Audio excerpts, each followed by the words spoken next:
This is Ray Varner, class of 2010, with the Living Legacy Oral History Program, in particular the Women of Randolph-Macon Oral History Program.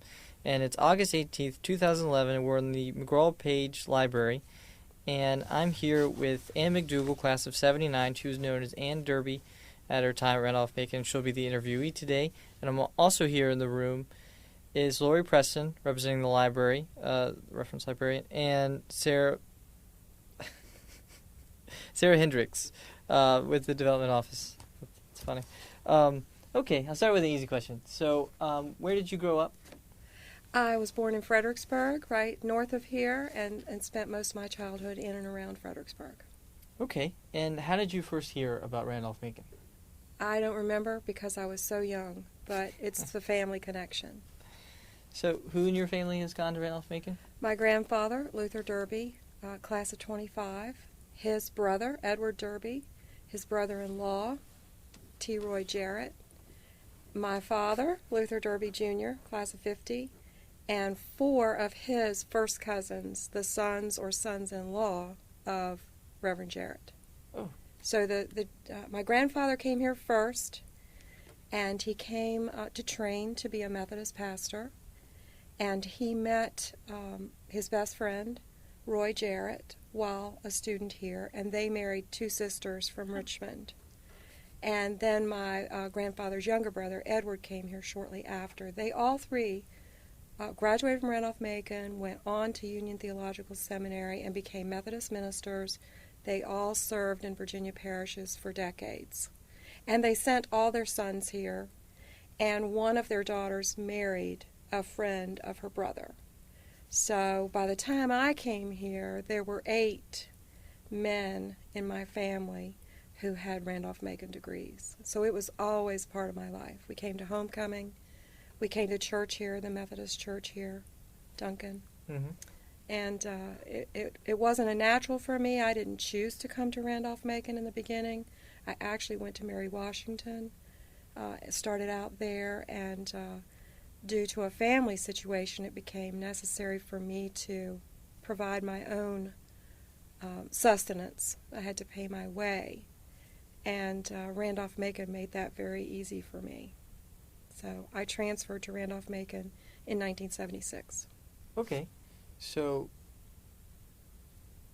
you decided to go to Mary Washington instead. So what made you decide in the first place to go to Mary Washington instead of Randolph-Macon? I really didn't consider Randolph-Macon. For one thing, I wasn't sure it was co-ed. You know, I knew it only as an all-male school. That was my history of the college.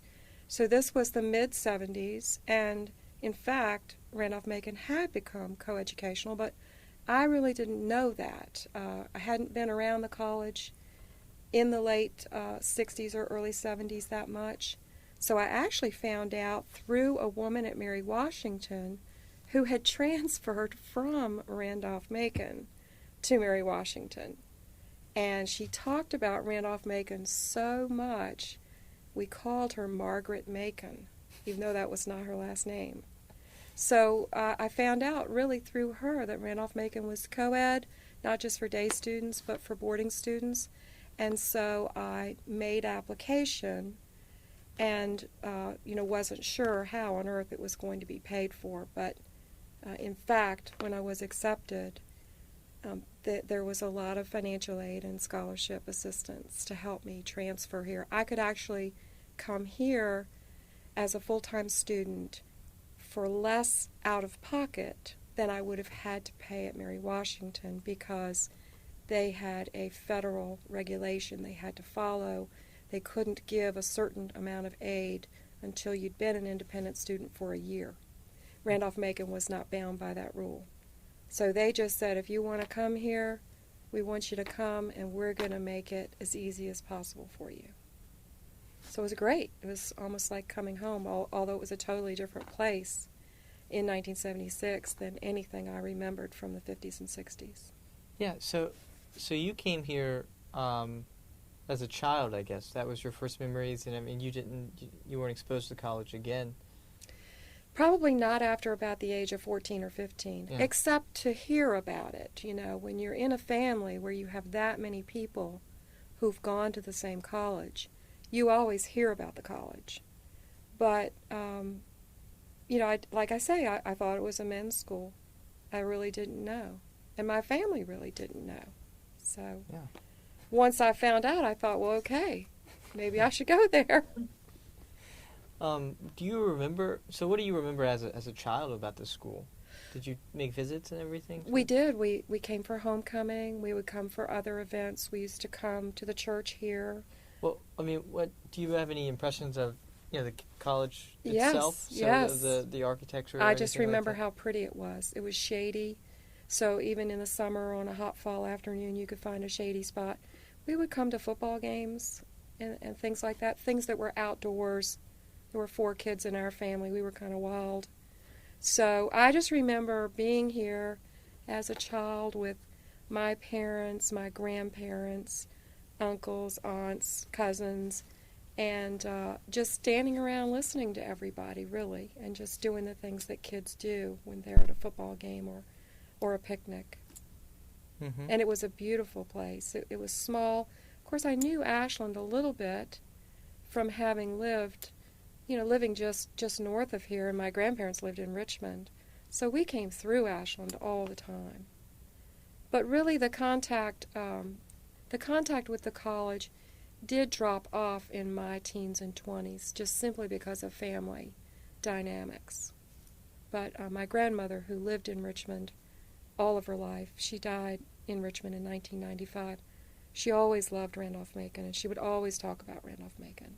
So she kind of kept it in my mind, and she loved it when I came here. She absolutely loved that. What did your dad and grandfather think of, their daughter going to... They weren't sure about the whole coeducational aspect of the college. I think they were proud to have a new generation coming to Randolph-Macon, but of course their entire orientation was Randolph-Macon is a men's college. So, they probably didn't know any more than I did exactly what to expect here. And, interestingly, my dad, among all these people, was the one person who was not a student. He didn't go on to graduate school. Everyone else did. Everyone else either went to seminary or medical school. All of his cousins are doctors and dentists. And he was the one who was, let me get out of college, let me just get a job, let me work. So he never really talked about Randolph-Macon from the standpoint of academics. But you always heard of Randolph-Macon as being a very good educational choice, a school that was going to prepare students for graduate school. So, I have to really say the real reason that I came here, believe it or not, was financial. I had to pay the bills, and Randolph-Macon made it possible for me to come here and be a full-time student, take some of the pressure off me financially. I did have to work part-time as a waitress, on the weekends mainly, but, lots of students did. They even gave me a job here. I got a job in the admissions office as a student assistant. I stuffed envelopes and gave tours. And, I was allowed to work up to 10 hours a week, and I was paid. And that is the money that, would cover me to go to the dentist if I had to go to the dentist, or, buy textbooks, buy toothpaste.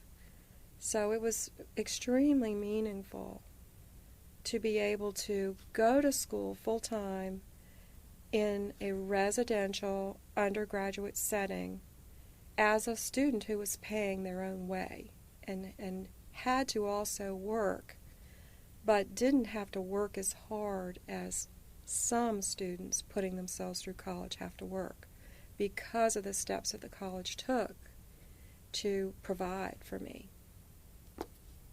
Did you get particular scholarships? Mm-hmm. So which do you remember? Oh, I don't remember. But just for example, I think at the time tuition, room, and board was in the range of $7,500 to $8,000 per year. it's a small amount, it seems like now.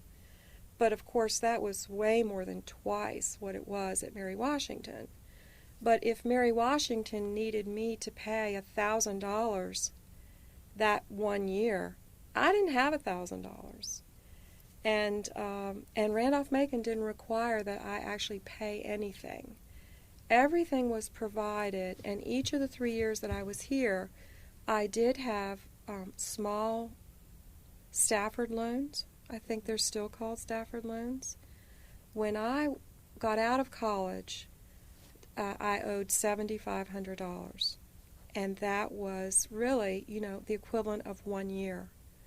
So I had 10 years to pay that back. It was at an interest rate of 4.25% or something like that, and it was manageable when I got out of here, even though it was a recession. It was manageable to do that. So I always felt that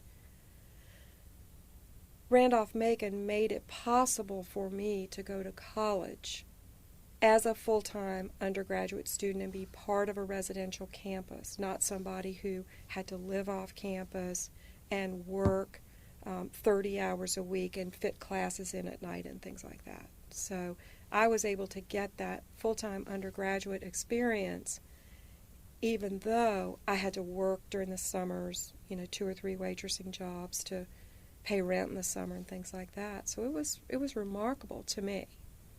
So which semester did you come into Randolph? So you came in 76? Fall of 76, and graduated in 79. So you spent 3 years here? 3 full years. Okay. And so you came in as a sophomore, I take it, basically. Yes. So, so what was it like transferring into the college? What was that? Seamless. It was seamless, except for there were a couple of bumps in the road academically. Randolph-Macon in the 70s, it was a very tough academic environment. I didn't even know how hard it was going to be. I was a very good student at Mary Washington. I had a 3.9 when I transferred in, and that hadn't been all that hard to get. When I got here, it was the combination of a social environment that was very relaxed and a lot of activity, a lot of parties, more guys on campus than girls. You had that whole culture, and then you had these very, very difficult academic settings. So, for instance, I declared as a political science major, which meant that I had to take statistics from Dr. Carl Peace, who was just incredibly smart, had written the textbook from which he taught. And it was just like Greek to me. It was worse than Greek because I was taking Greek and I could understand some Greek. So it was like Sanskrit. And it was so hard for me because I didn't have that good of a background in math, was having a difficult time applying the principles. And yet his door was always open to help me. And even though I couldn't always understand what he was telling me, he was always there to keep telling it. And then, for instance, after I'd been here a year, I switched to philosophy as my major.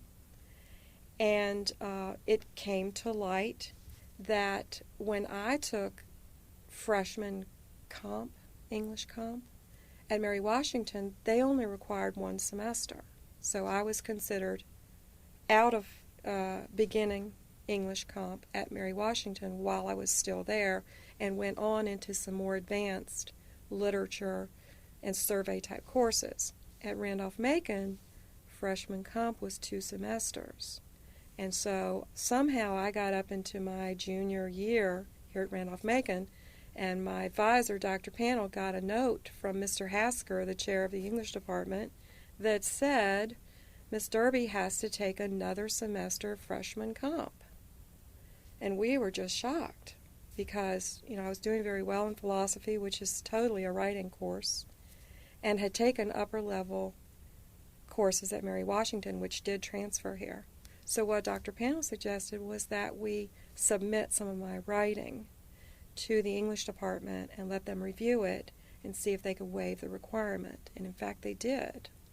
And the same thing ultimately happened in the sciences. Astronomy was 1 semester at Mary Washington and 2 semesters at Randolph-Macon. So they were unwilling at first to transfer my 1 astronomy credit. They wanted me to take 2 semesters of astronomy as if I had never taken a semester of astronomy at Mary Washington. And I went in and met with the chair of the department, showed him some of my coursework. I'd gotten a very high grade in the course. And so ultimately he decided, okay, we'll let it transfer in. And all of that served to really keep me from having to take an extra semester because the requirements were so different. And it was so much harder here. There I was an A student. Here I started out as a C student. And I had to work my way up. I did very well in some classes, but then in others like that statistics class and biology, finite mathematics, they were not my strong points, and so I struggled. And even in the classes where I could do well, which were the analytical, humanities type courses, survey history courses, philosophy, reading and writing, I could do well there, but I still struggled to do as well here as I had done there. It was very difficult to get an A here, very difficult. So it was a radically different experience to go from what was basically an all-female college. There were a few male full-time students at Mary Washington in '75, but basically an all-women's school to a co-ed school, but still where men are dominant in the student body, and where the academics were so much tougher.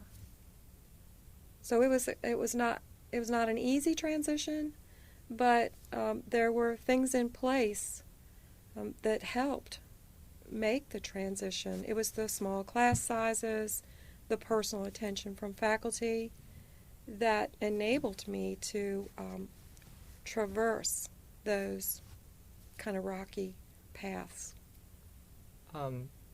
Did you live with another transfer student, or did you live with a student that had already been here? My roommate, first year, Mary Branch Middle, was a sophomore.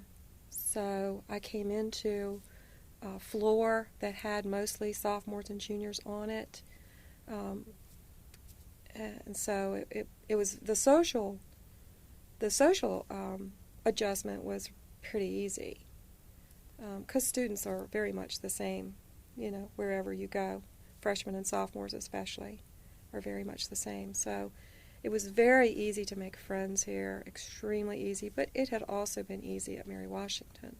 The difference was that you had this very active social life here, because you had men and women both in the same small place all the time. So in effect, there was always a party if you wanted to find one. Mm-hmm. And you didn't have to look very hard. And sometimes found you.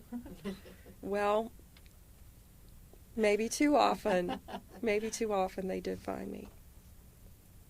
And that didn't help in the academic department either, because here you have this double whammy of you're used to being able to get your out-of-class work done in an hour or an hour and a half a night.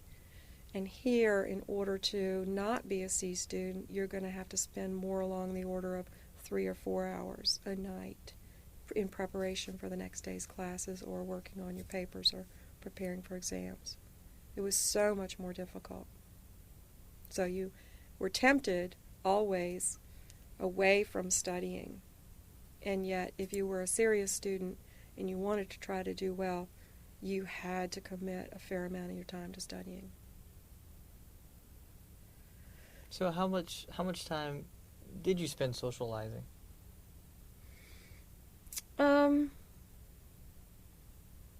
A lot. I don't know exactly how to characterize it. I tried to put in on weeknights. I tried to put in, or weekday afternoons.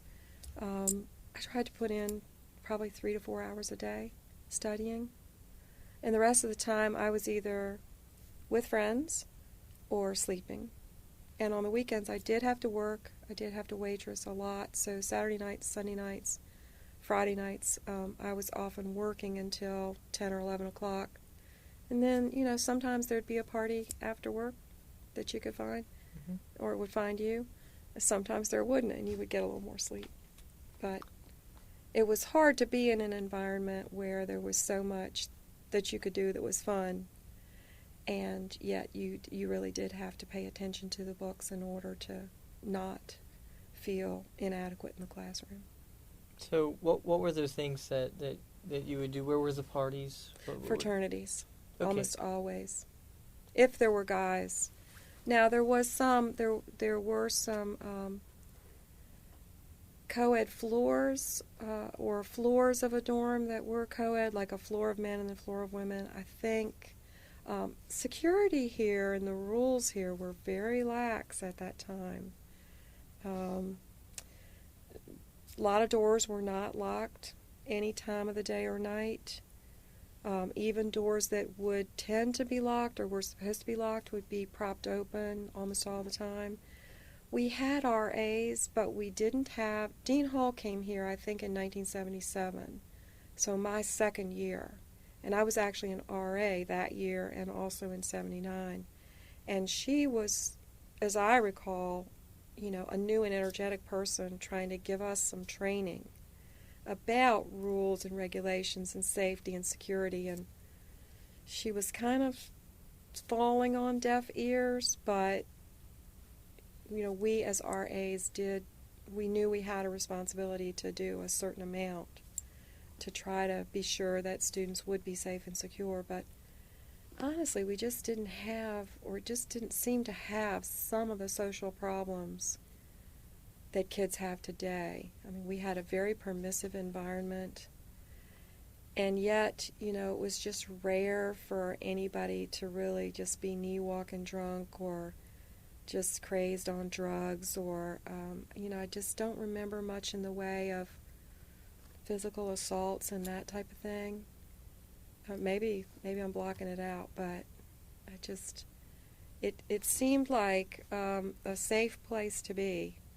And yet, the law said that 18-year-olds could drink beer and wine, and 19-year-olds could drink alcohol of any description. And so we did, and we always did, and it was always around.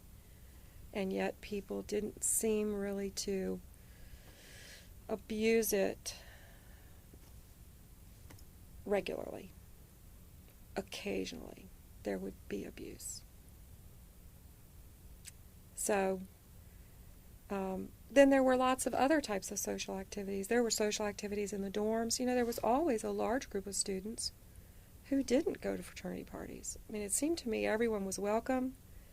There wasn't this thing about having to have lists and invitations. There were events that would be invitation only, but for the most part, the fraternities were the scene of parties for any big weekend. And pretty much everybody who wanted to have a party had a place to go, had friends at different houses, and, would go there and have the parties. But there was always also a large group of students who weren't interested in that. And they were our friends, too. We were on the same hall with them. We were in classes together. And so we would do activities that were more centered around being a part of ODK, or being part of playing a sport, or there was a large Christian group here. And I was always kind of on the fringes of it because I had that big Methodist thing in my background, but I really wasn't a very religious kid. So I kind of had grown up with a lot of kids who were very spiritual and very Christian in their culture. And so I always felt okay around them, and they always, felt okay around me. So there were a lot of students here who were focused on academics. There were a lot of students who were focused on sports, and then almost everybody who wanted to have a social life had one right here on campus. It was rare for us to go to Richmond or Washington or any place like that, except for some huge concert or something of that nature. Mm-hmm. So, what were the big social events that took place? Homecoming was probably the biggest weekend. Greek week was huge. Was a whole week So, of events and parties. with Greek Week, so was that when the Greek Day, I guess, happened? Mm-hmm. When the competitions between the Yep. fraternities? Yep. Would women participate in that too, or Yes. would only? So how would women participate? Just the guys would. You had friends who were guys, who were in fraternities, and if there were events that lent themselves to women participating, women participated. There was no sorority. Yeah. There was certainly talk at that time of a sorority, and most of the women in 77, 78, 79, most of the women were not interested. A lot of the fraternities had either formal or informal Little Sisters organizations. In fact, almost all of them did. So, for instance, I was a Little Sister at Phi Cap, and what that meant was I and probably 10 or 12 other girls were always welcome at Phi Cap. Whatever they were doing, we were welcome to participate. And so during Greek Week, if there were events that involved females, we would participate with Phi Cap. And Kappa Sig had the same thing, and KA had the same thing. So women were part of Greek Week, but definitely less so than the men. It was really about watching the guys do whatever they were going to do. Mm-hmm. So what was it? What was it like being a little sister? It was fun. We didn't really do anything except, hang out there sometimes, hang out there for parties. I lived in the Phi Cap house one summer. They owned their house, so they could rent their rooms during the summer for $25 a month. So obviously, a student like myself jumped on that. And so, especially during the summers, there'd be some brothers who were living there who were maybe in summer school or poor, like myself, and that was the only place we could afford to live. So I did things like sew curtains for the windows of the Phi Cap house, which was fun. And we just always partied with them, and that's all I remember that we did. We didn't really do anything philanthropic that I recall. Was it a formal initiation or anything like that had to take place? Phi Cap was pretty informal. We got a written invitation, a handwritten invitation. I still have that. And there was some kind of a ceremony, but Phi Cap didn't do anything by the book that I can think of. They were a real renegade bunch. And so, as I recall, everyone who accepted the invitation, most of whom were dating somebody in Phi Cap, came over to the house, and we were in the chapter room, and somebody said some words.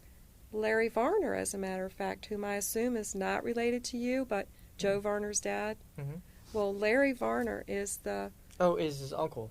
Is his father. I thought his father went to Hampton in his... No, he lives in Farmville. Okay. But his father, Larry Varner, who was known as V, went here to Randolph-Macon, and he either graduated in 79 or 78. And he was a Phi Cap, the smartest Phi Cap of all Phi Caps, and he was the person who sent the invitations and anointed us. But that was it. There was nothing. There was no pledging or anything like that. It was just a fun little thing. We paid some dues. They might have needed some money, and maybe we paid $10 in dues a semester or something like that. Helped them out a little bit. And you spent time in other fraternities too, Yes. right? It wasn't just... Oh, yes. Phi Delt had a huge Christmas party every year, which was a fancy dress. And you had to be invited specifically by a particular Phi Delt. And so I was invited to that 2 years, I think 78 and 79 or 77 and 78. That was very fun. Of course, KA had this big thing called Old South. I was never invited to that. I did have a lot of friends who were KAs, but I really didn't hang out at KA, and I'd never dated a KA, or at least not officially. So I never went to Old South, but I think all the fraternities, there must have been 10 of them here at the time. All those houses along College Avenue were fraternity houses, like they are today. Some are the same name, some are other names. But all of the houses had like a signature event. SAE had a pig roast. You would always be invited to that, because you'd always have 4 or 5 friends who were SAEs. So, the fraternities had different cultures. One was very academically oriented. I never invited to anything there. There were a bunch of science guys. So, and they're not here anymore. That was AE Pi, as I recall. But it was a very open fraternity culture. I don't remember people, when there was a big party or big party weekend, probably 7 or 8 fraternities would have big parties, and everybody had a place to go. Everybody who wanted to go had a place to go. I don't remember people being excluded from things like that at all. Mm-hmm. Do you remember what the food was like when you were here on campus? I do. It's funny you would ask that. It was not great, but it was not bad. I certainly didn't have any trouble eating the food here. It certainly wasn't, we didn't have the kind of choices that the kids have today. In fact, I go to Estes to eat dinner with my husband a lot. I like Estes. I think the food's terrific. It was nothing like that. But, we had our highlights every Sunday at noon. It wouldn't be like a brunch, but it would be a really special lunch. It would be roast beef and mashed potatoes, or these great big double burgers that were like Big Macs. And so a lot of people went to the dining hall for Sunday midday. The rest of the time, it was really just adequate basic food that seemed to me was nicely prepared and nicely served. The people who worked in the dining hall were just wonderful people. Lester was, I guess, one of the key people in the dining hall, and everybody loved Lester. And a good friend of mine, Francis Wright, I think they called it taking names. You had to go through, like today you go through with a swipe. Well, at that time there was a list, and if your name wasn't on it, it meant you weren't supposed to eat that meal. So Francis was one of the people who had a job, seated at a table with that long list, checking people off as they came through the line. So, there was always a party around Francis. Wherever she went, she was the belle of the ball. So dinner especially was a real social time. Everybody ate in the dining hall. There wasn't any option unless you wanted to, hop in your car and go to, we probably had a McDonald's and a Hardee's, Smoky Pig. Not a lot of choices here in the late 70s for off-campus. Where did you work? Where did you wait table? Well, the Holiday Inn in Ashland, which is no longer here, was one place. And then I had a job on Sundays at the big brunch at a restaurant in Richmond called, at the time it was called the Cattleman.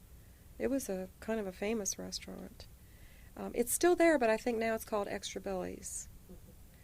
And also there was a little place in North Side called the Skipjack. And I waitressed there on either Friday or Saturday night, whatever night I wasn't working at the Holiday Inn in Ashland. So I really had 3 places that I would work. And then in the summers I would work there much more full-time. That was my only source of income, really, was waitressing. And you had a car? I had a car.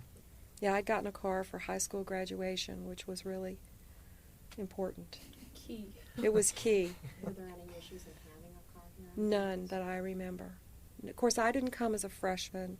I do think maybe freshmen couldn't have cars. But since I came as a transfer, that was never an issue for me. And my dad, bless his heart, he always carried the insurance on my car, even though I didn't live with him or he wasn't taking care of me really. But he always carried the insurance on my car, which was big. And if I ever had a major problem with the car, like it needed tires or whatever, Dad would always take care of something like that for me. So that was helpful. And parking, I guess. No parking problems whatsoever. It's an issue now. It wasn't then. Not everybody had cars. I would say maybe 35-40% of students had cars. Even upperclassmen at that time. A lot of students didn't have cars. But those of us who worked really had to. I mean, there wasn't any type of mass transportation that came out here. So if you were going to work and put yourself through school, you had to have a vehicle. Mm-hmm. So who were your closest friends? Were they the little sisters or the others, or were? They were good friends, but really my closest friends were a girl that I met on the first day when I was moving in to Mary Branch Middle. Her name was Pat Goding. She's now Pat Davis. She lives here in Hanover County. She's still a good friend of mine. I kept getting locked out. A door kept closing and locking, and I kept having to knock on it, and she would always come and open that door to let me in so I could move more stuff in. So over the course of an afternoon of moving everything that was in my car into my room on the 3rd floor of Mary Branch Middle, I got to know her. And so we became really good friends. And then through her, I met Frances Wright, who was in her class. They were both a year ahead of me. They finished in 78. So Frances became a really good friend. But my best friend was Megan Mathias, who we were RAs together in Conrad on the 1st floor. I had one end and she had the other. And we were both philosophy majors, which, as I recall, there were only 6 of us in our class of 79. 6 or 7, I mean a very small number of people majored in philosophy. And so Megan and I had almost every class together.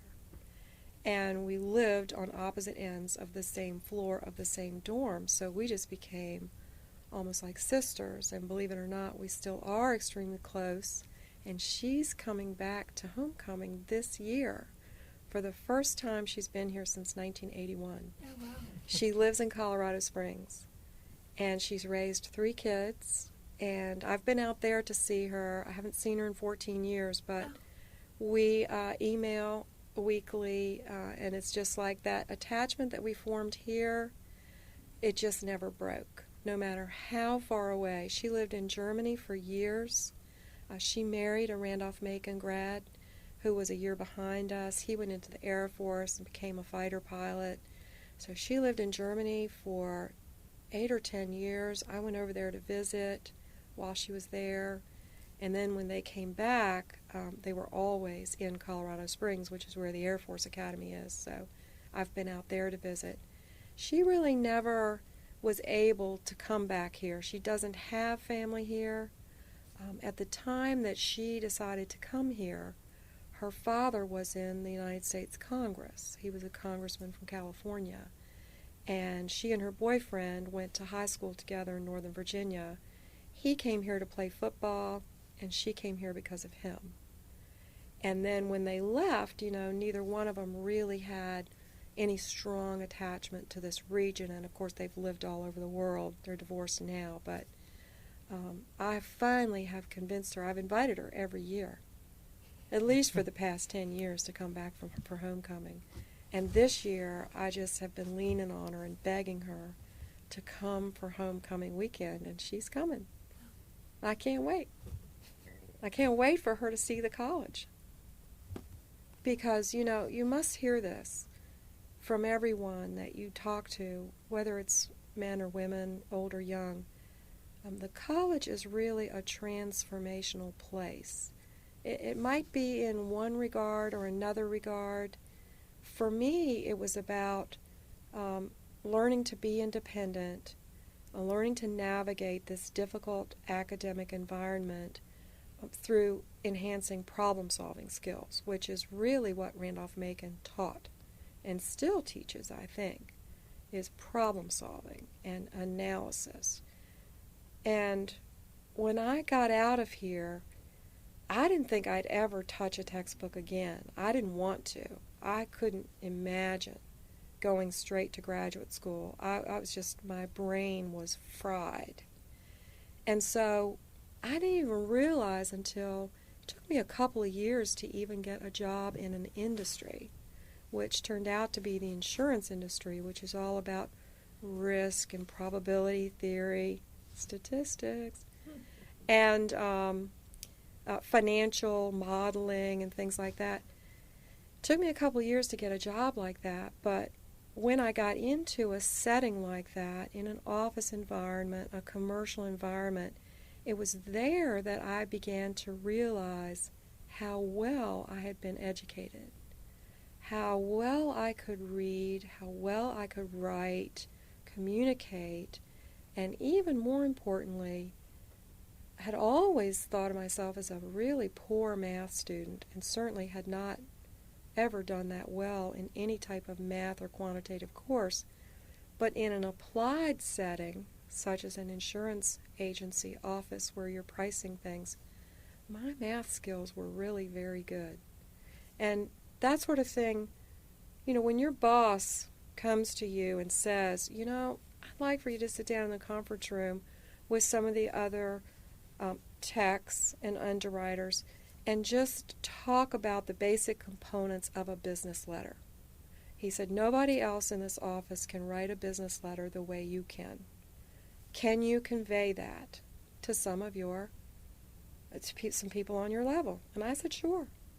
And I probably only spent an hour doing it, and I don't know whether they got anything out of it or not, but I was honored to be asked. And,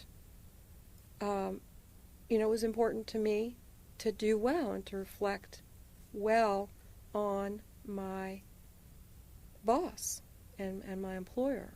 And then even, finally, after about 8 or 10 years of just slugging it out in the insurance industry and, trying to rise to the top, but only having an undergrad degree, I realized, I'm probably going to have to get some more education. And so I applied to law school. I didn't get in the first time. I was waitlisted at one school and rejected at some others that first year I applied.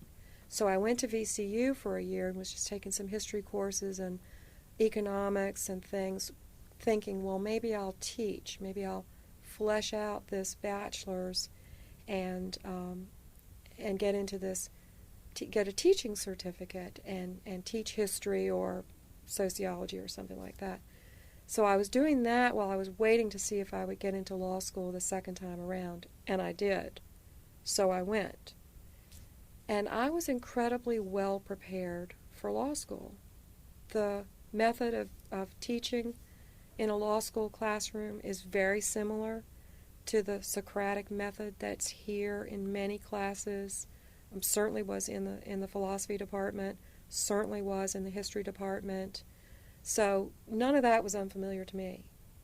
So, as you go along 10, 12 years, or even starting out 2 to 4 years out of college, you began to apply things that you learned. And then you see how your education prepares you to excel in a new environment. And you can't help but give the credit where the credit is due. Not every school produces graduates that can do as well in graduate school as Randolph-Macon did, at least for myself and many of my friends who went to graduate school. So it was transformational for me in that regard. For other people, it was transformational because maybe for the first time in their lives, they got involved in student leadership. Or instead of being in a big high school on the basketball team and riding the bench, they were at a relatively small college in Division II at that time, and they got a bigger role to play on a basketball team at a school where there's a long basketball tradition.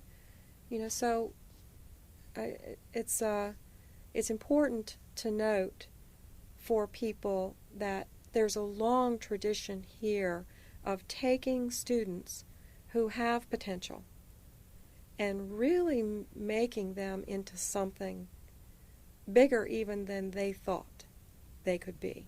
I was a better math person than I even knew because of Randolph-Macon. You changed your major from political science to philosophy. What spurred that decision? Dr. Panel in the philosophy department, I took a class. I had taken one philosophy class at Mary Washington, and I liked it. But I took a class from Dr. Panel. I had probably met Megan in that class, and I was just hooked. I was hooked. I mean, he was an incredible teacher. He was inspiring and thought-provoking, and of course, being in a small major, you got a lot of attention from him, and apparently I was a student who needed that. So at the time, to switch to philosophy was not that hard, even being a transfer student, because philosophy, you had to take classes in religion, history, sociology or psychology. There were many, even logic, which was really kind of a math class. You had to take all those classes in order to fill out your philosophy major, because there weren't 15 philosophy courses. There were more like 8 or 10. So you couldn't have filled all the hours that you had to fill unless you were taking a course like the social and intellectual history of the 18th century from Dr. Oliver, which was an experience in and of itself. But that particular history course counted toward the philosophy major. So it was easy for a student like myself, to use some quote-unquote thought history courses to fill out that major. So it was a good move for me, and it was a great education. It's a really good set of preparation classes for something like law school. A lot of philosophy majors do wind up in law school, probably because of the heavy emphasis on analysis, analytic thinking, problem solving, and reading or speaking or writing about your analysis.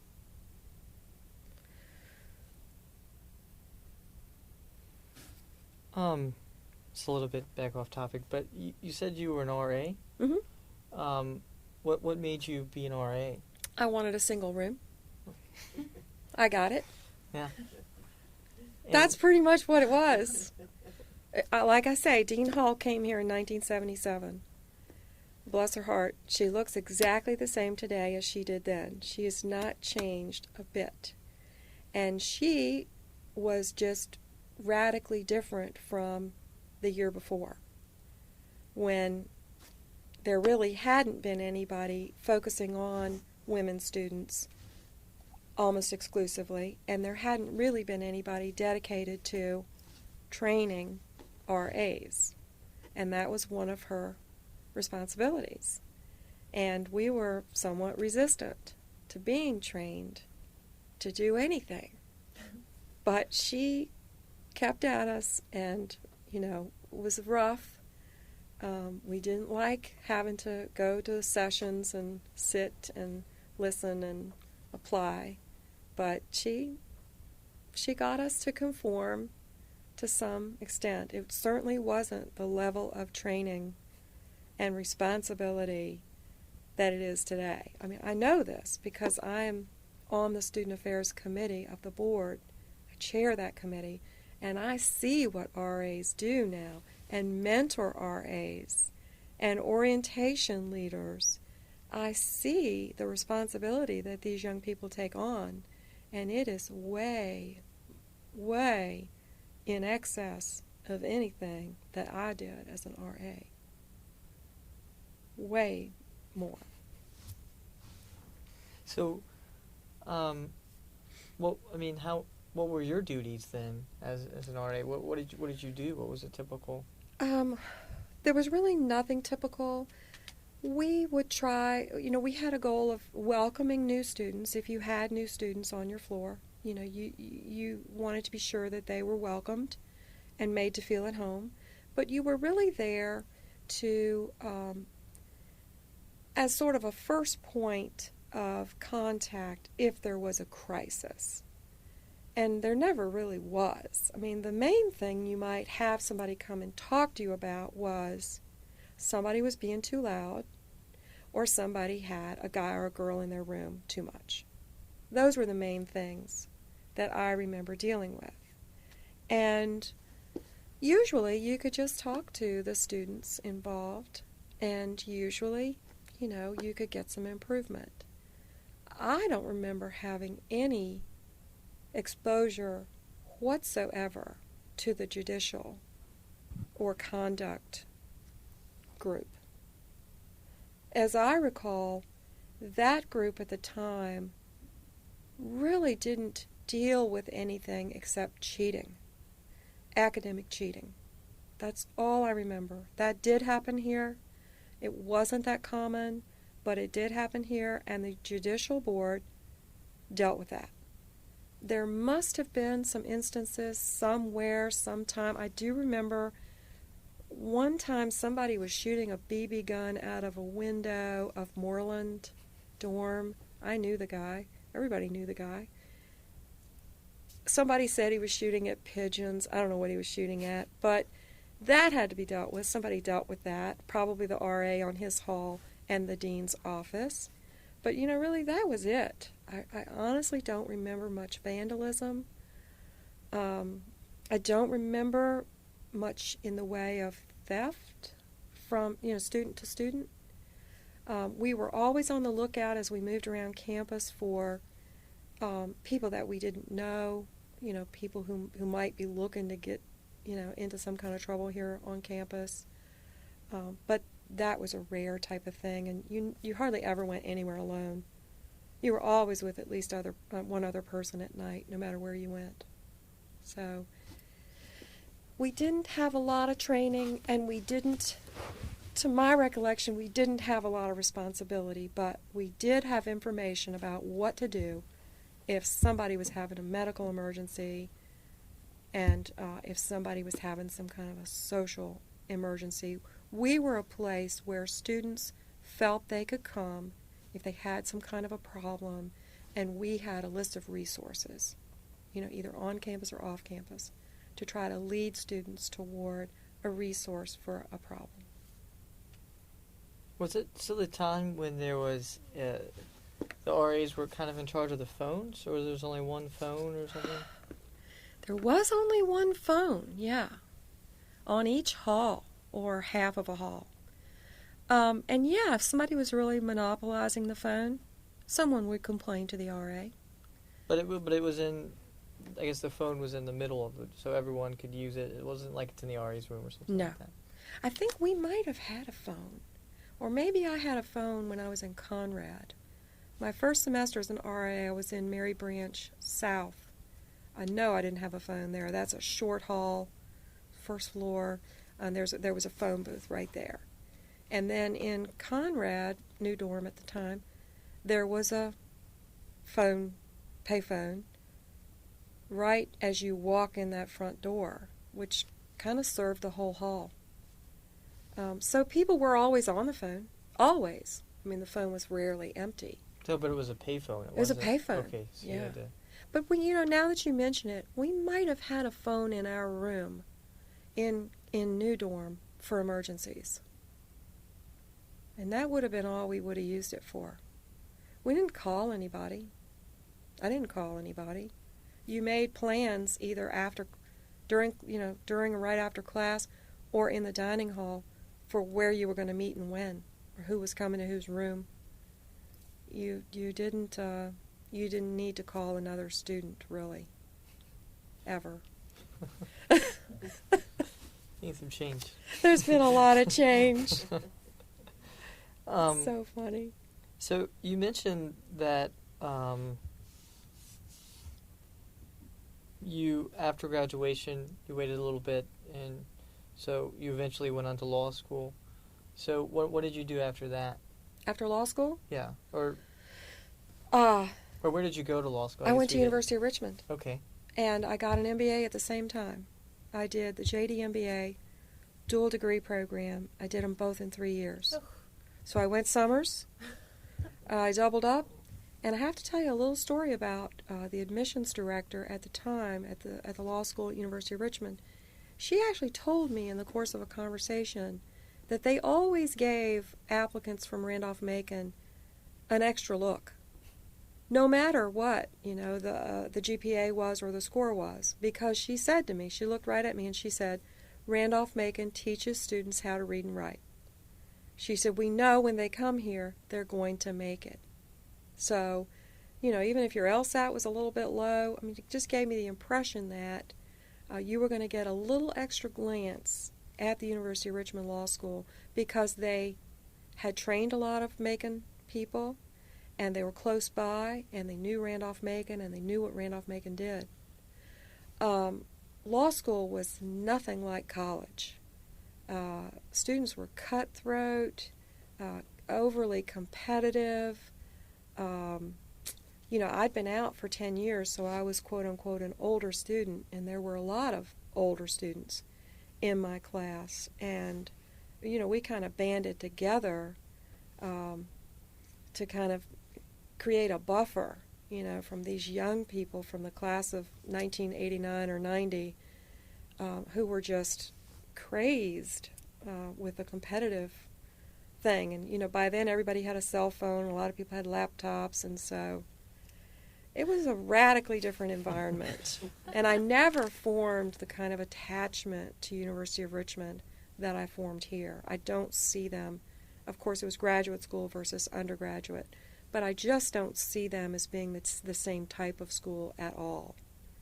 And to me, this is far preferable, especially at the undergrad level. So after that, I actually went back to work in the insurance industry from which I had come, but at a much better job, at a much higher salary, with a title. It really is true that to get ahead in business in a large industry like insurance, you're going to have a hard time if you are limited to a bachelor's degree. You've got to go get at least one or two other credentials. And so I did well in that. I did that from 93 to the year 2000, at which point I just completely burned out on that and took a year off and then went into private practice, which is what I still do. Right here in Ashland, which is convenient. What type of law do you specialize in? Mostly estate, trust work, small business, corporate transactions.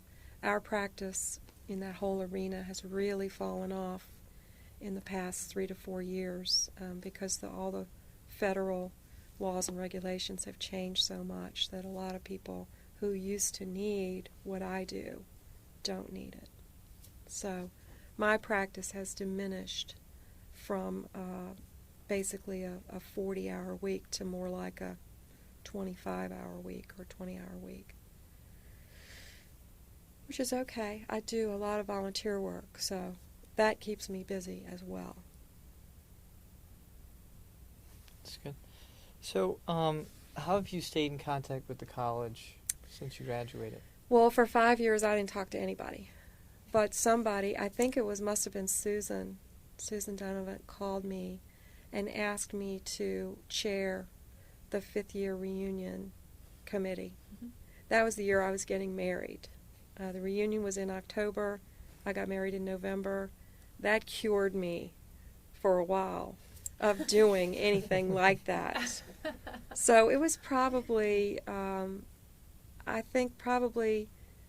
didn't do anything physically, actively for the college until probably the mid-90s. And then I just, did a little volunteer work and was asked to join the Board of Associates, did that, liked that, and then shortly was asked to join the Board of Trustees, which was in May of 2000. So I've done that ever since. But the one thing that I did always try to do in good times and in bad times was make a gift to the college. Because if anybody knew the value of a gift to this type of institution, it was myself.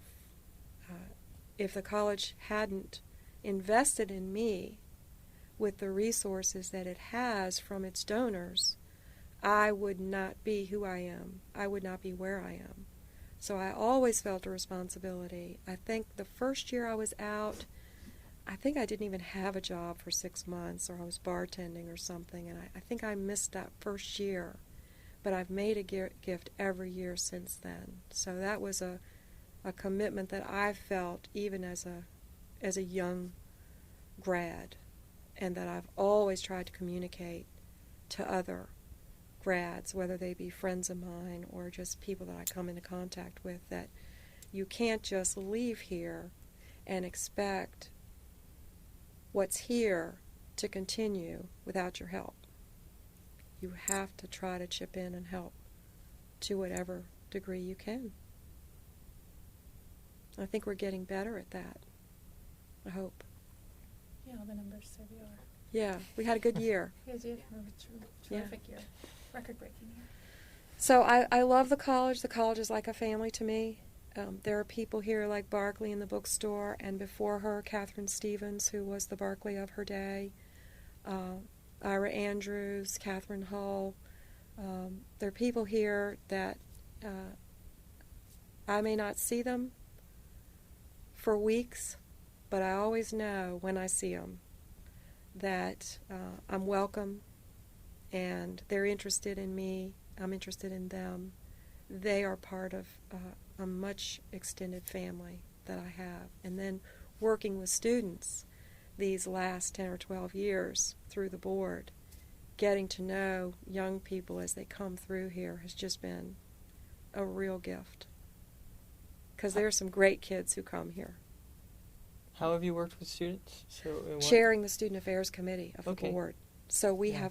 have lunch with students at every meeting.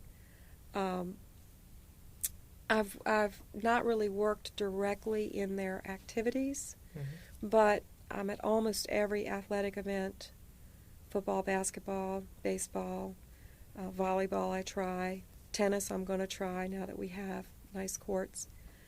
So, eating in the dining hall. I've tried to help some students network.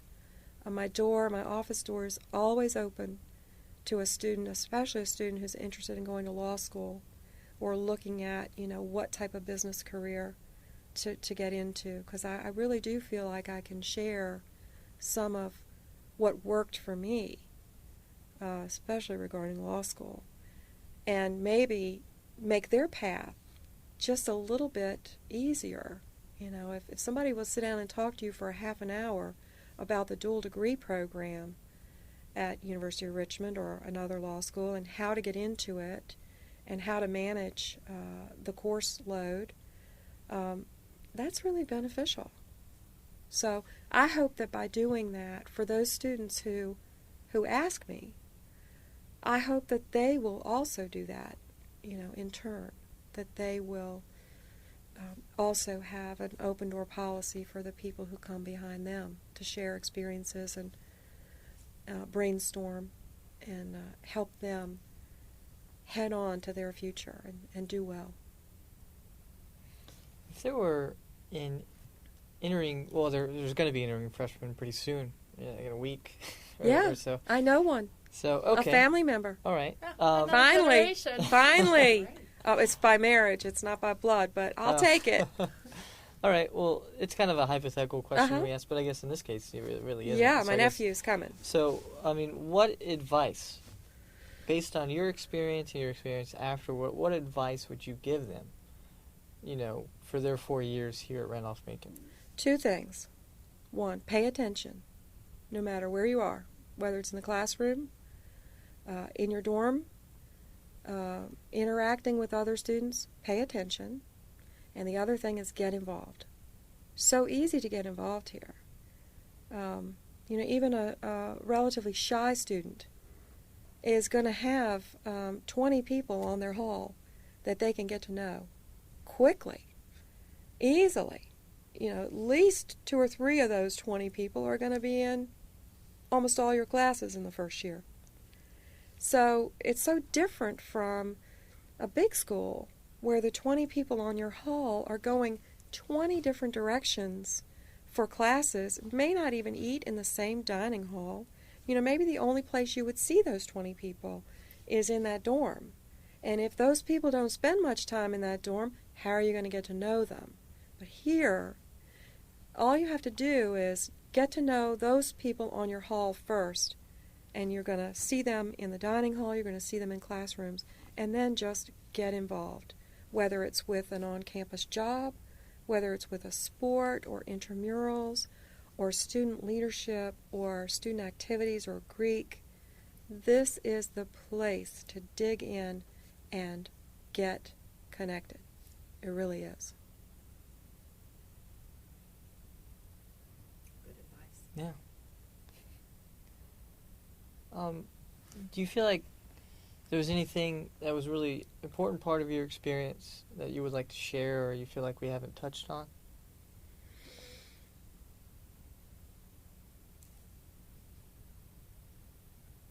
I think we touched on just about everything. I feel like I've just been talking nonstop for over an hour.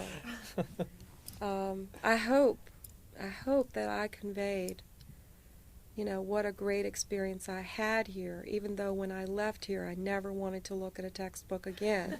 Seriously. And it took a long time for me to want to do that.